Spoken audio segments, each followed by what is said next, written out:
जी, अस्सलाम वालेकुम dear students and parents. इससे पहले कि मैं अपनी आज की वीडियो को स्टार्ट करूं, जिसका मौजू है एफएससी या ए लेवल, प्लीज़ ये छोटा सा क्लिप आप पहले देख लीजिए, बाद में फिर मैं आगे बात करूंगा। भी ना ले सके। स्पेशल कैमब्रिज इम्तिहान में उर्दू, अंग्रेजी, रियाजी, फिजिक्स, केमिस्ट्री और बायोलॉजी का टेस्ट लिया गया। लाहौर बोर्ड ने मैट्रिक पास 590 तलबा का स्पेशल कैमब्रिज इम्तिहान लिया था। मैट्रिक साइंस के मुतादिद तलबा ओ लेवल तर्ज के इम्तिहान में 30% से जायद नंबर्स ना ले सके।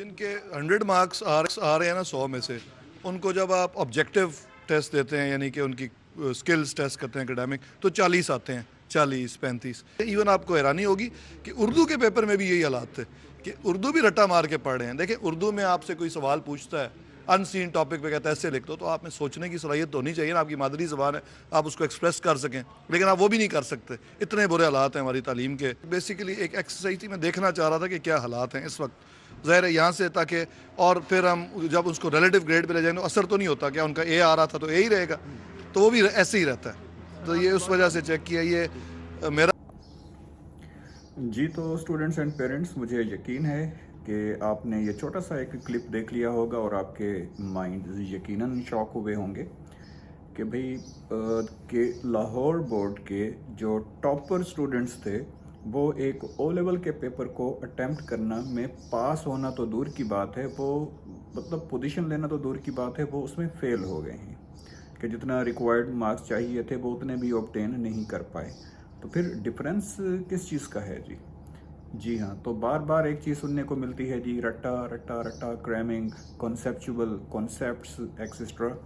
तो मैट्रिक में आपको टीचर्स पढ़ा रहे होते हैं, और जब पढ़ा रहे होते हैं तो सिर्फ इतना बता रहे होते हैं कि हू बहू जैसा बताया गया है आपने, इसको अपने वैसे का वैसे ही नोट करना है। इसको हम आम अल्फाज में कहते हैं लकीर का फ़कीर होना। बहुत ही कम इक्का दुक्का कोई स्टूडेंट्स होते हैं जिनके जहन में एक तजस्सुस होता है, एक क्यूरोसिटी होती है कि वो ये जानने की कोशिश भी करें कि हम पढ़ क्या रहे हैं और इसके आगे पीछे क्या हो सकता है, और अगर हमें एग्जामिनर इसी क्वेश्चन को थोड़ा सा घुमा फिरा के दे तो हमने इसको कैसे अटैम्प्ट करना है। अदरवाइज बच्चों को ये स्ट्रिक्टली इंस्ट्रक्ट किया जाता है कि जितना और जैसे बताया जा रहा है आपने इसको वैसे का वैसे ही याद करना है, वैसे का वैसे ही प्रिपेयर करना है। अब आ जाइए जी कि मैट्रिक और ओ लेवल के कंटेंट में फ़र्क। भाई देखिए कि मैट्रिक में कंटेंट जो है, मतलब जो टॉपिक्स हैं उनकी तादाद ओ लेवल की निस्बत थोड़ी सी ज़्यादा है, लेकिन पता शता कुछ नहीं है कि हम पढ़ क्या रहे हैं जी इसमें। और अगर ओ लेवल में टॉपिक्स की तादाद कंपैरेटिवली मैट्रिक से अगर कम है तो उनकी डेप्थ और डिटेल इतनी ज़्यादा है कि मैं छोटी सी बात बता देता हूँ भाई, कि ओ लेवल और ए लेवल में जो फ़र्क है मैट्रिक और ओ लेवल से, वो ये है कि ना तो आप पेपर बनाने वाले को जानते हैं, ना तो आप पेपर के चेक करने वाले को जानते हैं, ना तो इसमें कोई गेस्ट पेपर है, ना तो कोई और। टीचर ने फुल फ्लेज बच्चे को जो कोर्स आउटलाइन है उनको प्रिपेयर कराना है, उनके कॉन्सेप्ट्स बनाने हैं जी, उनको वैरायटी ऑफ क्वेश्चंस कराना है ताकि उसका हर एरिया कवर हो, एक चैलेंजिंग हो एग्जामिनर के लिए कि भाई आप जहाँ कहाँ से भी क्वेश्चन बनाना चाहें बना दे, मैं आपको अटेम्प्ट करके दिखाऊंगा या मैं आपको अटेम्प्ट करके दिखाऊंगी। जबकि मैट्रिक में ये है कि एक बुक के अंदर जो लिखा है आपने हू बहू वैसे का वैसे लिखना है, उसमें जो न्यूमेरिकल प्रॉब्लम्स हैं वो भी बुक में से ही आने हैं। और बच्चों ने तो क्वेश्चन बाद में देखते हैं, स्टेटमेंट जैसे देखते ही उनको पता चल जाता है जी कि भाई अच्छा ये वो वाला है, इसका तो आंसर ये है जी। मतलब कोई एक क्रिएटिविटी जो है वो इस किस्म की नहीं है इसमें। अब आ जाइए जी दूसरे नंबर पे कि एफएससी और ए लेवल के कंटेंट में क्या फ़र्क है। जो कंटेंट है हमारे पास ए लेवल का, वो रिलेटिवली इसमें जो टॉपिक्स हैं वो थोड़े से कम हैं, राइट, और एफएससी में कुछ टॉपिक्स जो हैं वो ज़्यादा हैं। लेकिन जो टॉपिक्स ए लेवल में हैं उनकी स्किल्स और उनकी डेप्थ इतनी ज़्यादा है, बिल्कुल ऐसे जिस तरीके से एक मैट्रिक का बच्चा ओ लेवल के पेपर को अटेम्प्ट नहीं कर पाया, बिल्कुल इसी तरीके से जो एफएससी का बच्चा है वो ए लेवल के पेपर को अटेम्प्ट करना तो दूर की बात, पास होना तो दूर की बात, शायद वो अटेम्प्ट भी ना कर सके। अब जी आपको 2021 की मैं बात करता हूं कि जब एक तो 2020 में ना पेपर ना हुए, तो 2021 में ये हुआ कि बोर्ड्स ने, बोर्ड के चेयरमैन की जो मीटिंग हुई तो उसमें ये कहा गया एजुकेशन मिनिस्टर की तरफ से भी कि बच्चों को हमने ना जी उनके एवरेज मार्क्स हैं वो हमने देने हैं जी, राइट। और कुछ बच्चे एफएससी में ऐसे भी थे जिनके 1100 में से पूरे के पूरे 1100 नंबर थे। और अब जो खबर मैं आपको दे रहा हूँ ये सुन के कहीं और ज़्यादा आप परेशान हो जाएंगे कि जब एंट्रेंस टेस्ट हुआ मेडिकल का, तो जितने भी बच्चे जिनके नंबर 1100 थे उनमें से एक बच्चा भी एंट्री टेस्ट पास नहीं कर सका जी। आप इस पे रिसर्च कर सकते हैं जी। अब भाई नंबर्स की गेम है, नंबर्स की कि भाई मेरिट, और हर बंदे को गवर्नमेंट जॉब चाहिए। भाई पढ़ किस लिए रहे हैं? हमारे पाकिस्तान का सबसे बड़ा जो प्रॉब्लम है वो ये है जी कि गवर्नमेंट जॉब चाहिए। मतलब कि मैं अगर अपनी बात करूं, अगर मैं अपने गांव में जाता हूं तो वहां पे वो मुझसे पूछते हैं कि भाई आप क्या कर रहे हैं, तो मैं जॉब कर रहे हैं, तो मैं उनसे कहता हूं जी मैं जॉब कर रहा हूं। उनका दूसरा सवाल ये होता है कि क्या आप सरकारी जॉब कर रहे हैं, गवर्नमेंट जॉब कर रहे हैं, तो मैं उनको कहता हूँ नहीं। इसके बाद वो मुझसे आगे कुछ नहीं पूछते। वो समझते हैं कि शायद जो एक तो बंदे को जॉब करनी चाहिए, दूसरा जॉब भी गवर्नमेंट करनी चाहिए और कोई नहीं करनी चाहिए। अब हम आते हैं जी वापस अपने टॉपिक की तरफ जी कि ए लेवल या एफएससी। तो सबसे जो पहला जो प्रॉब्लम है वो ये है कि भाई ओ लेवल के बाद जब बच्चा एफएससी करने के लिए जाता है तो उसको क्या क्या प्रॉब्लम्स फेस करने पड़ते हैं जी। सबसे पहला जो इशू है वो है इन्वायरमेंट का, राइट। इन्वायरमेंट भाई एक तो ये कि एक क्लास में 40-40, 50-50 बच्चे हैं जी, राइट। और वन फाइन डे जब बच्चे पेपर देने के लिए जाएंगे तो उनके सेंटर्स जहाँ पे अगर पेपर होते हैं मई, जून में, जुलाई में हो रहे होते हैं पेपर, और अगर पेपर देते हुए लाइट चली गई है जिसको हम कहते हैं कि इलेक्ट्रिसिटी फेलियर हो गया है, तो वहाँ पे सेंटर्स के ऊपर इलेक्ट्रिसिटी ऑल्टरनेटिव्स भी नहीं होते। पंखे चल रहे हैं, पसीने आ रहे हैं जी बच्चे और उसी में पेपर्स दे रहे हैं जी। हम भी इसी प्रोसेस से गुजरे हुए हैं। अब आ जाते हैं जी दूसरे नंबर पे कि फैकल्टी देखें, आपको बाहर ना बड़े बड़े बोर्ड्स नज़र आते हैं जी, Punjab college, KIPS college, Admire college, Aspire college, Stars college and so on. और इन कॉलेजेस में अगर फर्स्ट ईयर में अगर अभी बच्चे गए हैं जी तो फर्स्ट ईयर के कोई 3 या 4 या 5 सेक्शंस भी हो सकते हैं जी। और इनमें एक सुपर सेक्शन होता है। इस सुपर सेक्शन को अगर आप अदर वे देखें तो डिस्क्रिमिनेशन मतलब जिसको हम कहते हैं कि फ़र्क रखना, कि भाई जो बच्चे उनकी नज़र में टॉपर थे या जिनके नंबर्स 9th में 80 to 90 या 90 प्लस थे, उनको बढ़ाने वाले टीचर्स और हैं। और जो बाकी बच्चे हैं जी, जिस तरीके से कोई ओ लेवल करके आया है या कोई इनसे कम परसेंटेज या मार्क्स वाले स्टूडेंट्स हैं जी, उनके लिए फैकल्टी और है। ये बात वो बाहर जो बड़े बड़े बोर्ड्स लिखे होते हैं वहाँ पे ये मेंशन नहीं करते। वो सिर्फ उन्हीं बच्चों के फोटोज लगा देते हैं जिन्होंने पिछले साल एफएससी में टॉप किया होता है जी। अब भाई या तो मज़ा तो तब है ना कि तमाम बच्चों को पढ़ाने वाले टीचर्स की जो टीम है, जो फैकल्टी है, वो भी सेम हो, फिर नॉर्मल डिस्ट्रीब्यूशन ड्रॉ करें, फिर आप जी देखें कि भाई उनके जो रिजल्ट्स हैं जी कंपैरेटिवली अब कितने काबिल को काबिल बनाना और एक अच्छा रट्टा लगाने वाले को एक अच्छा स्टूडेंट बनाना, ये तो कोई कमाल नहीं है। और दूसरे नंबर पे अब ये तो था हमारे पास जी एक फैकल्टी का इशू। दूसरे नंबर पे आता है जी लैंग्वेज इशू जी, कि बच्चे ओ लेवल में एक टीचर्स का एक वे होता है डिलीवर करने का। बच्चों को लिबर्टी होती है, बच्चों को आज़ादी होती है कि वो सवाल करते हैं और तब तक क्वेश्चंस करते हैं जब तक कि उनको समझ में ना आ जाए। जबकि जो एक मैट्रिक का बच्चा है उसका पहले से माइंड सेट होता है कि जो टीचर बता रहा है मैंने उसी को कॉपी करना है, उसी को लिखना है और उसी को ही याद करना है और इसी में से ही मेरा पेपर बनना है जी। जबकि जो ओ लेवल से एफएससी में जाता है बच्चा, उसको तब तक चीज़ें क्लिक नहीं करती जब तक कि वो उसको समझ ना ले। समझ में नहीं आएगी तो वो यकीनन टीचर से पूछता है, और जब टीचर से वो पूछता है तो वन फाइन डे टीचर उनसे तंग आ जाते हैं। ये वो कंप्लेंट्स हैं जो कि बच्चे एफएससी की तरफ चले तो जाते हैं जी, लेकिन 1 महीने 2 महीने के बाद एफएससी को छोड़ के वो वापस ए लेवल करने के लिए आते हैं। तो ये वो प्रॉब्लम्स हैं जो कि वो हमें आके बताते हैं जी कि भाई और एंड ऑफ द डे मुझे कहते हैं बड़ा आया तो ओ लेवल करके, बड़ी आई तो ओ लेवल करके, मतलब इस किस्म का वो मतलब जिसको कहते हैं ना कि बेइज्जती करना या इंसल्ट करना, डिस्करेज करना, ताकि बच्चा आगे सवाल ही ना करे जी, क्योंकि उन्होंने एक फ्लो में चलना है, उन्होंने जस्ट लिखना है और आपने उसको क्या करना है जी कि कॉपी करना है। और बच्चे को एफएससी की प्रॉपर समझ में तब आती है जब वो एफएससी के पेपर दे चुका होता है और जब वो एंट्री टेस्ट की तैयारी कर रहा होता है जी। अब एंट्री टेस्ट में भी तमाम बच्चों को एंट्री टेस्ट की प्रिपरेशन कराने वाली फैकल्टी सेम नहीं है जी। बहुत टॉप ऑफ द लाइन भी टीचर्स हैं, बहुत अच्छे टीचर्स भी हैं इनमें जो कि बहुत अच्छा डिलीवर करते हैं, बहुत अच्छा समझाते हैं। और वही बात जी, बिजनेस क्या जी, जो टॉपर बच्चे हैं जी उनको प्रिपेयर करने वाले और टीचर्स हैं जो उनसे बाकी हैं जी। तो अब देखें कि आजकल एंट्री टेस्ट की ही प्रिपरेशन हो रही है जी, तो वहाँ पे स्पेस ही नहीं है बच्चों के बैठने की। अब आ जाइए जी नेक्स्ट के इकोनॉमिकल जी। भाई अगर आप लोग अफोर्ड कर सकते हैं और इकोनॉमिकली मतलब फाइनेंशियली अगर आप लोगों को कोई इश्यूज नहीं है, तो कोई भी प्रॉब्लम्स नहीं है जी अगर, तो मेरी जो पर्सनल ओपिनियन है कि आप बच्चा जिस इन्वायरमेंट में पहले से पढ़ता हुआ आ रहा है, आप उसको डिसहार्ट मत करें, उसको डिस्करेज ना होने दें, आप उसको ए लेवल में ही रखें जी। अब आप सोच रहे होंगे कि भाई वाई ए लेवल। अब पाकिस्तान की अगर मैं बात करूं तो पाकिस्तान के जो टॉप इंस्टीट्यूशंस हैं जी,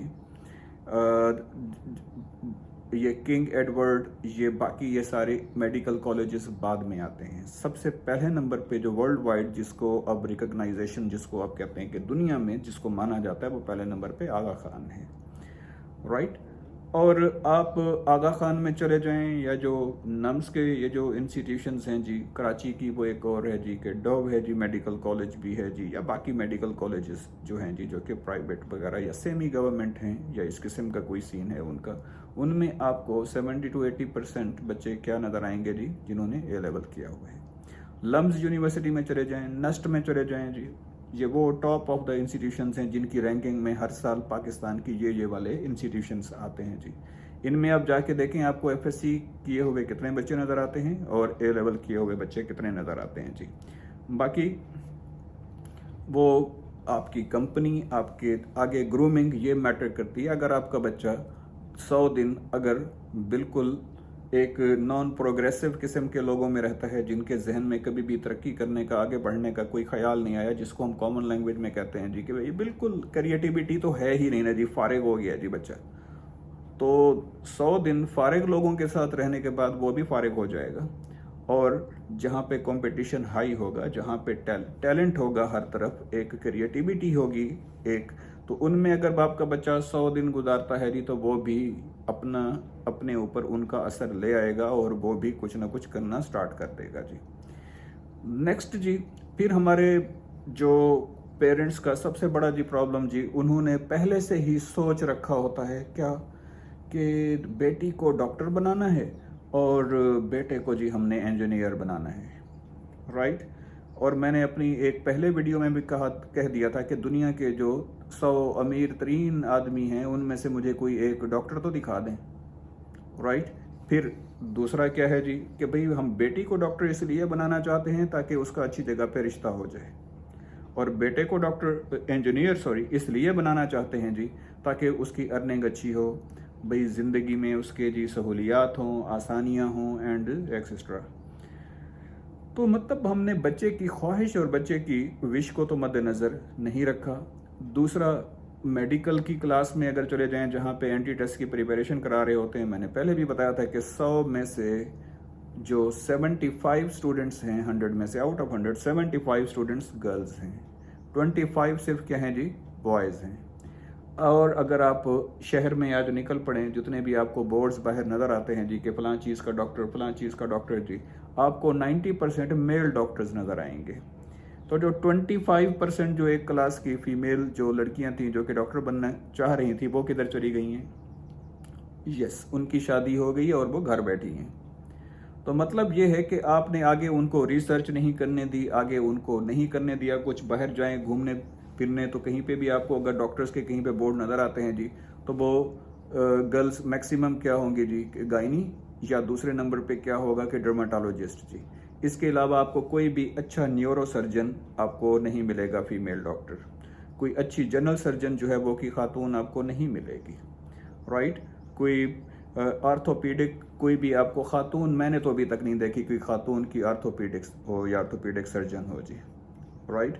कोई अच्छी एंडोक्राइन के ऊपर जिसको कोई अबूर हासिल हो जी, वो भी हमने नहीं देखा जी।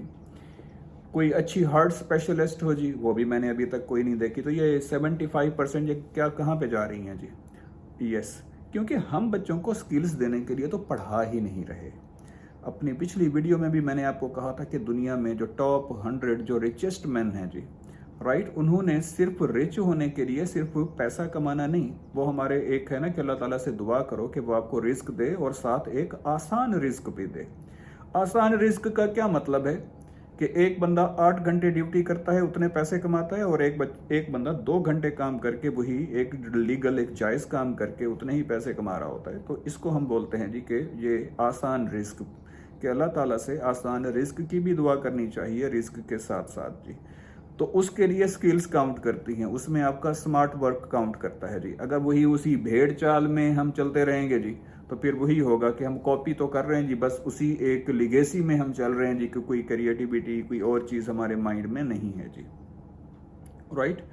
फिर ज़्यादातर डॉक्टर्स जो कैटेगरी है जी वो कि उनके वालिदैन अगर डॉक्टर थे, उन्होंने कोई सेटअप बना लिया, कोई क्लिनिक कोई हॉस्पिटल बना लिया, तो उनकी फिर ये ख्वाहिश होती है कि हमारे आने के बाद हमारे बच्चे इस सेटअप को टेक ओवर कर लें, तो उनको एक इनहेरिटेंस में एक चलता फिरता एक काम मिल जाएगा। मतलब वही है कि प्रॉब्लम कि हम फिर वहीं पे जाएंगे कि भाई एफएससी में क्रिएटिविटी नहीं है। क्रिएटिविटी किस में है? ए लेवल में है। मेरा एक क्लास फेलो था जो कि यूएटी से उसने किया था इंजीनियरिंग मैकेनिकल में, फिर उसने कुछ अर्सा यूनिवर्सिटी में पढ़ाया भी सही, बहुत टैलेंटेड था, खैर मुझसे तो बहुत ज़्यादा वो उसके स्किल्स माशाल्लाह बहुत ज़्यादा अच्छे थे। अब उसने अपनी एक प्राइवेट मैन्युफैक्चरिंग कंपनी बनाई हुई है। तो वो मुझसे पूछता था कि यार तू जो पढ़ाता है ये मुझे बता कि यार ये ए लेवल वाले स्टूडेंट्स के पास ऐसा क्या होता है जी कि यार हम इनकी कैलकुलेशन पावर्स जो हैं वो हमसे कहीं ज़्यादा, हम अगर किसी प्रॉब्लम को सॉल्व कर रहे होते थे तो ये हमसे पहले सॉल्व कर लेते थे। तो ये है डिफरेंस क्रिएटिविटी का, स्किल्स का, कि आप ना तो पेपर बनाने वाले को जानते हैं, ना तो चेक करने वाले को जानते हैं आप, ना आपने प्रैक्टिकल में सिफारिश करा के नंबर लगवाने हैं। तो फिर यही होगा कि 1100 में से 1100 नंबर लेने वाले एंटी टेस्ट तो पास कर नहीं सकते। क्यों? कि स्किल्स नहीं है जी।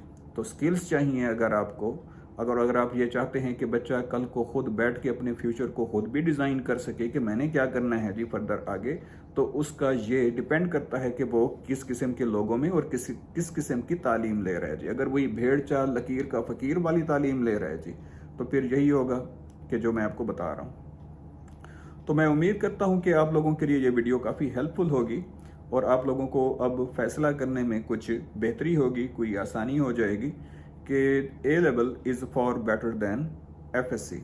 और इसमें जो हमारे मुल्क के हालात जिस तरीके से जा रहे हैं जी, तकरीबन अगर आप पासपोर्ट के दफ्तर में चले जाएं तो ऐसा लगेगा कि पूरा पाकिस्तान बाहर जाना चाहता है।